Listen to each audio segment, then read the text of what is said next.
So ayan guys, kakagaling lang namin sa Philippine Embassy dito sa Milan. So medyo late na ang lunch namin at kami gutom na kaya nag-decide kami na maghanap sa kakainan. So dito lang po yung Kakabayang Food Trip sa harap po ng Tawid Karsada dito sa Philippine Embassy sa Milan. So ang mga kusinero po dito ay mga Pinoy.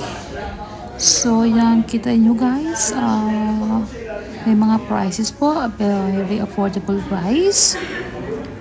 And then makikita nyo po dito yung mga, kung gusto nyo kumain ng mga dessert, mga refreshment, mga soft drinks.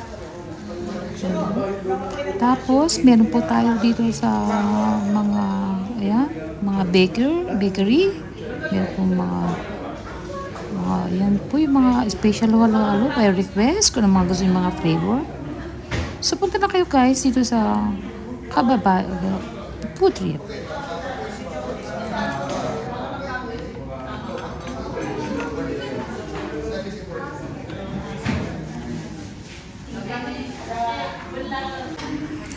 Wow!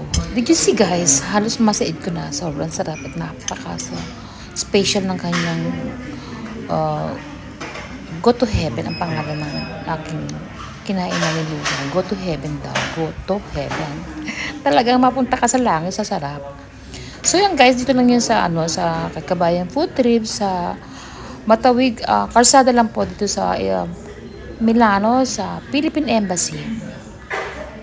So, huwag na kayo magbaon ng pagkain nyo. Dito lang kayo kay Kuya dahil sa lagang affordable price at saka ma-enjoy pa kayo kasi marami tayong mga kababayan na namimit nyo dito. Okay?